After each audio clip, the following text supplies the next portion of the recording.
So guys, quick recap. We talked about yesterday. Yesterday we said this, that when you look at your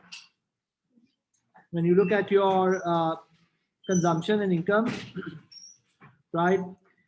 Y equals to AE is our reference point. So AE is equal to Y, and your current consumption could be like this. Consumption could be equal to, let's say, 100 plus 0.8 Y, right? And you came up with the equilibrium income Y star.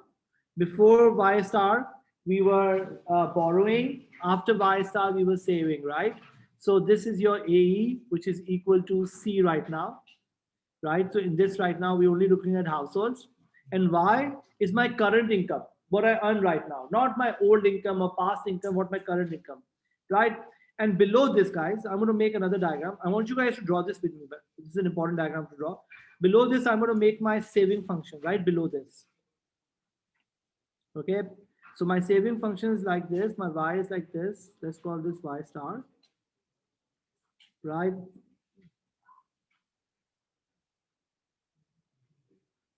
And this becomes my saving function, which is equal to minus 100 plus 0.2 Y. So this is starting from 100, this will start from minus 100, right? And we found break even. Our break even point was when AE is equal to Y, right? So our break even point was when AE was equal to Y. So your AE was 100 plus 0.8 Y. So Y is equal to 100 plus 0.8 Y. And so we did the math here. Y minus 0.8 Y was 2.2 Y was 100, or Y is equal to 500. So we found the break even to be 500. Got it? Does that make sense, guys? Are we good? So this is the Y is equal to 100 plus 0.8 Y. So Y becomes 500. Now today's discussion is basically what are the factors that affect consumption and saving. Okay, this is a very popular exam question as well. Remember, income is equal to consumption plus saving. So those factors that affect consumption. Sorry, somebody's saying something. Sorry, if income is equal to consumption plus saving. So guys, if consumption is one factor, then saving will be the other factor. So we're going to look at both consumption and saving as factors that affect consumption are the factors that also affect saving. Because if you're consuming more, then you're saving less. Make sense? There's an opposite sort of relationship. Got it? Are we good to move on? Does that make sense? Have we done with the diagram? Because I want to move on and build on this diagram in a little while. If you need 1 minute, 2 minutes, so take it. Any questions? So what are the factors, guys, that affect consumption? We say the first factor that affect consumption is income. If your income go up, so look at this, guys, diagram wise. If your income go up, this is my income, this is my consumption. If my income go up, so if you are at Y0, you will be at Y1. So you'll move from point A to B. Are you all with me? In other words, a rise in income would be a movement along the consumption function. It's not going to be a shift of consumption, it's going to be a movement along the consumption function. Your consumption will go up, right? Because you're getting more richer, your income is going up. So when your current income go up, it's a movement along the consumption function. Make sense? So according to Keynesian theory, income is probably the most important factor because your rise in income will mean when income go up, consumption will go up. Okay, that's the first factor. Are we good? Income is in starting from income is in RS. This is a consumption function. So consumption is in starting from 0. Consumption starts from A. And why is it starting from A? Because even if when your income is 0, you're still spending some amount, which is what we call necessary spending. When income is 0, consumption is A. But when your income go up, consumption goes up. Got it? Are we good? Yeah, so automatically income go up, not only consumption goes up, saving also go up. You save more, you consume more. Okay, are we happy with the first factor? Okay, the second factor, guys, is wealth. How do I define wealth? We say wealth is basically your past savings. You know, we save to accumulate wealth. Why do we save? Because we want to spend in the future. So you save to accumulate wealth, and therefore, what if I tell you suddenly you had some property, let's say 1 crore rupees ki aapki property, you had a property of 1 crore rupees, and let's say what if that goes up 10 times and now that property is 10 crore rupees. Can I say this? Your wealth has gone up. Now, do you need to save at the same rate as you were saving before? Can I say this, that your need to save has gone down? Will you save less now and consume more from your current income? Like current income is what you get. This is current income, right? In other words, guys, when your wealth goes up, when your past savings or wealth goes up, you may need to you will realize this, that your need for saving will go down. In other words, if I look at this diagram, when our wealth goes up, you will, at all levels of income, you may want to consume more. Why? Because you be like, I don't need to save the same amount as I was saving before. Why? Because you will be realizing that now you can increase your lifestyle. You can have a higher income.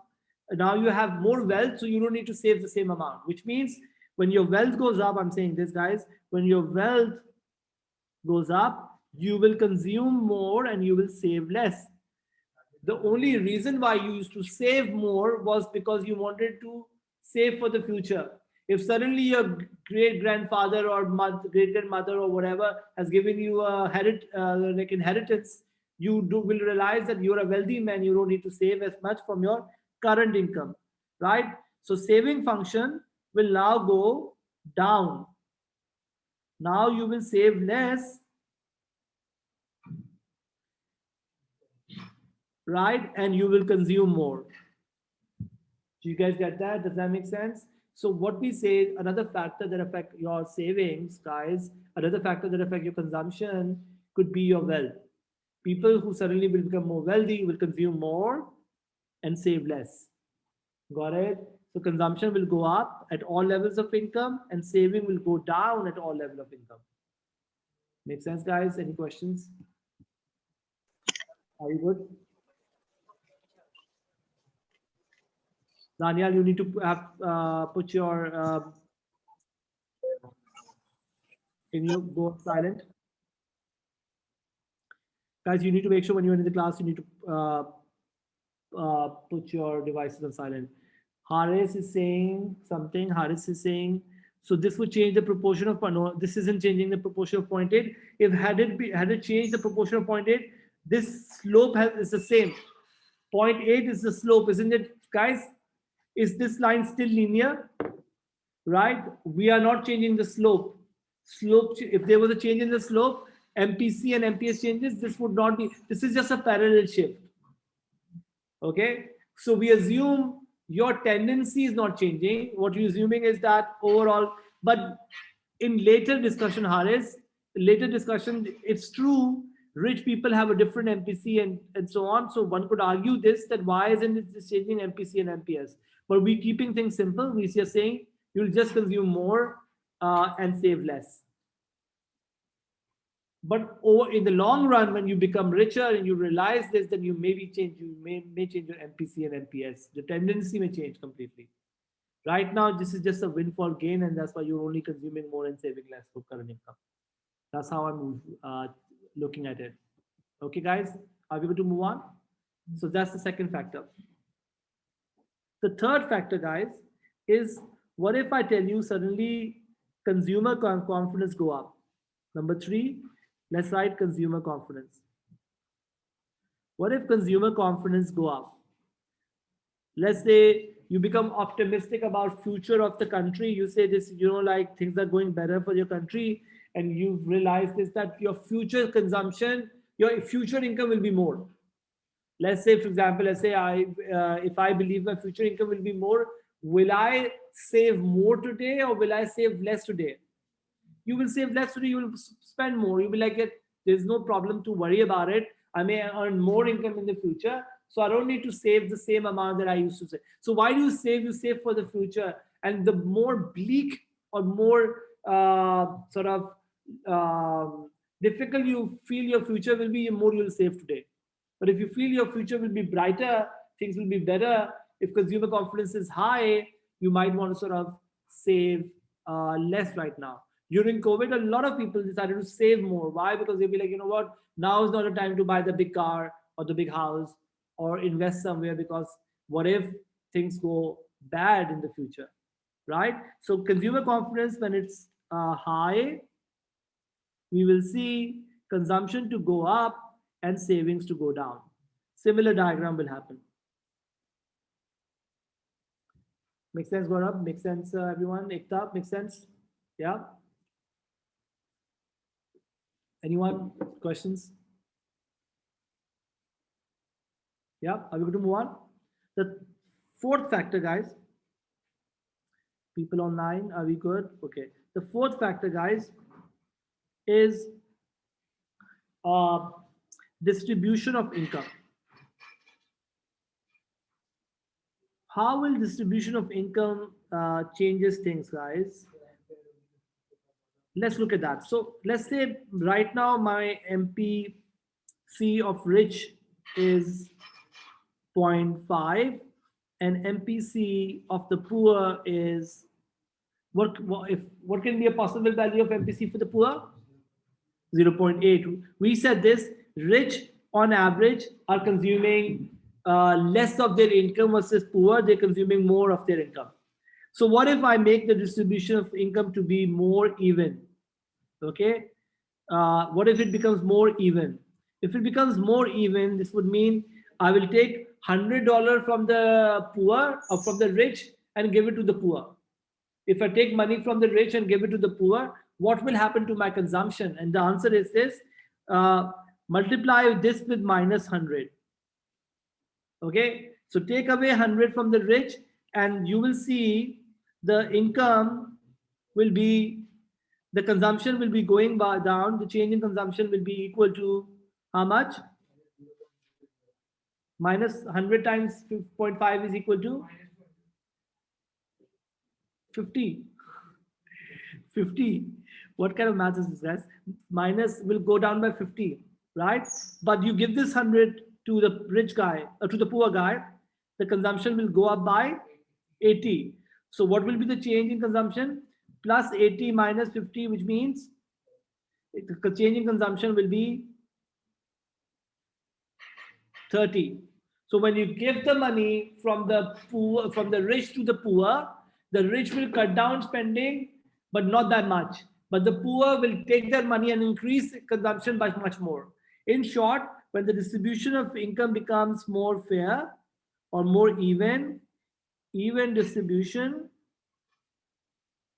will result in consumption to go up, because the rich may not cut down too much, but the poor, when they get their money, the consumption will go up because their MPC is higher.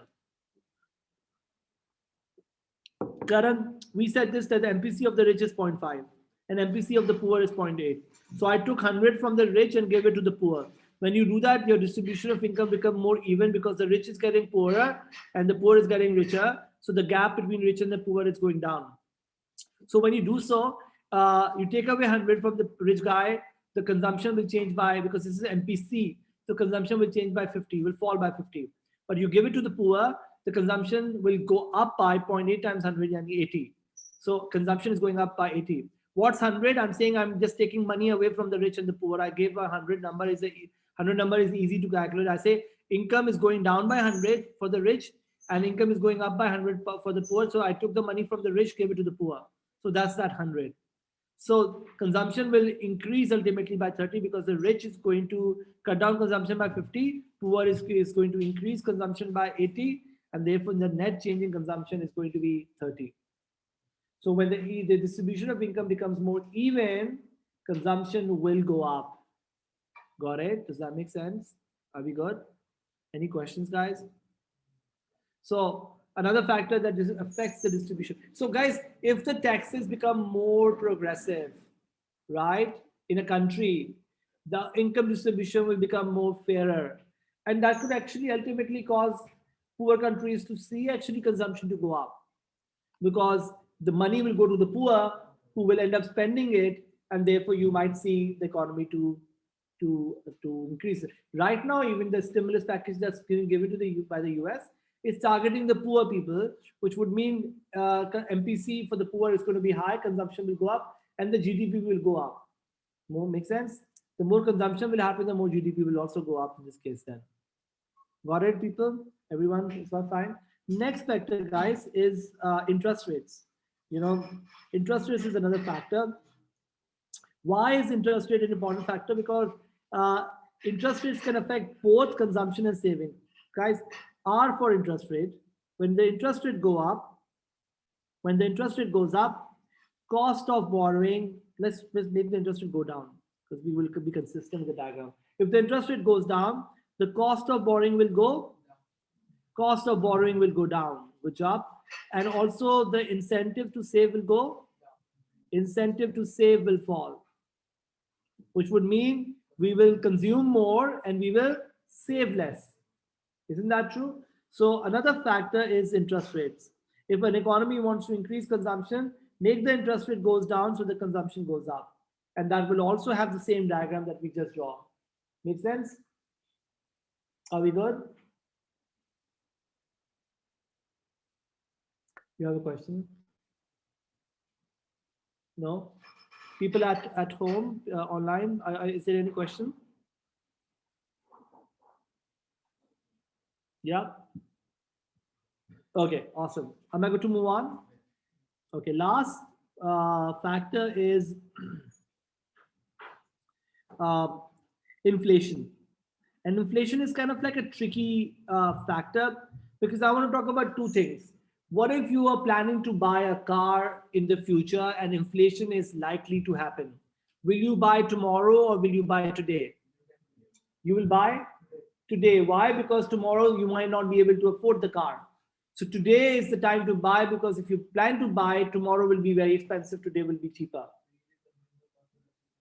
In a way, yes, but here I'm treating it different, that inflation, likelihood of inflation means consumer will buy today than tomorrow, right? But what if I'm saving for my child's education? My child is, by the way, 8-year old, not 18. 18 hota to bada masla ho jata. He would have been a brat like you guys. But right now he's 8-year old and turning out to be a brat very soon. But let's say he's 8-year old right now, and in 10 years he's going to go to college. So, and I'm saving for him, for example. Let's say I'm saving for him. I've not started to save for him right now, but in few years I'll be like, oh my god, I need to save for his college education. So if I'm saving for him, and let's say inflation is happening, should I save more today or should I save less? Why do you want to save more today? Because the real value of your wealth, remember from AS economics, we said the inflation erodes your wealth. Your savings, the purchasing powers of your saving will go down. Like after when he turns 18 and he's like, hey dad, I'm going to college, can you please tell me how are you funding my education? I'm like, oh my sorry, inflation happened, and so whatever I saved doesn't have any, it's not an acceptable answer for him. And he's like, you're an economics teacher, the last thing you tell me is that you didn't account for inflation. So well, what do we need to say is that when a consumer who wants to buy may want to buy more today than tomorrow, but a saver, on the other hand, will save more today. So there are two effects that I want to talk about. If you are a saver and inflation is going up, let's write this, guys. If you're a saver and inflation is going up, then the real value of savings will fall. Isn't that true? Because your savings will not have the same purchasing power, and people will save more in order to regain the real value of saving, right? If you want the purchasing power to remain the same, you may need to save more. So in other words, saving will go up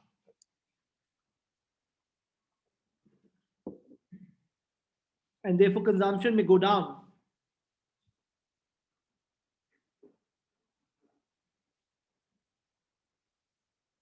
with me? Does that make sense? On the other hand, guys, if you're somebody who's a spender is a term that I'm using for like basically you are about to, you're a consumer, you want to buy, the effect is different. Why? Because the consumer will bring forward their consumption. Will, will anything that they wanted to buy tomorrow, they may buy today. So they will bring forward the consumption as inflation will increase the prices tomorrow. And this would mean saving will fall, consumption will rise. So here I'm saying saving will rise, consumption will fall. But here I'm going to say, I'm saying the saving will fall, consumption will rise. Ultimately, what will happen, guys? What will be the effect of inflation? Ultimately, the effect will be dependent on what? Ultimately, it will depend on whether your economy is has more savers or more spenders. Like if more savers means Japanese economy. In Japan, there's a huge culture of saving. The economy is such that they save irrespective of good times or bad times, they save a lot. But if you are not Japanese but American consumers, they spend more, save less. Correct? So it all depends on whether you have more savers or more spenders, because savers will save more, consumers will probably spend more, and ultimately, if you're saving more, this means in general the economy has more savers. And what's also found, by the way, very interesting to know that uh, normally a country that has more older people, demographics are such that they have more older people, they tend to have more savings, because people who are older tend to have more saving rather than less saving, which makes me sort of understand, because like if you're old then you should be spending more, why are you saving? Or you might be saving more because you're more conservative in your stance about everything else. Make sense, guys? Are we good? Any questions, people online? So these are the factors that affect consumption. I'm going to move on to the next chapter.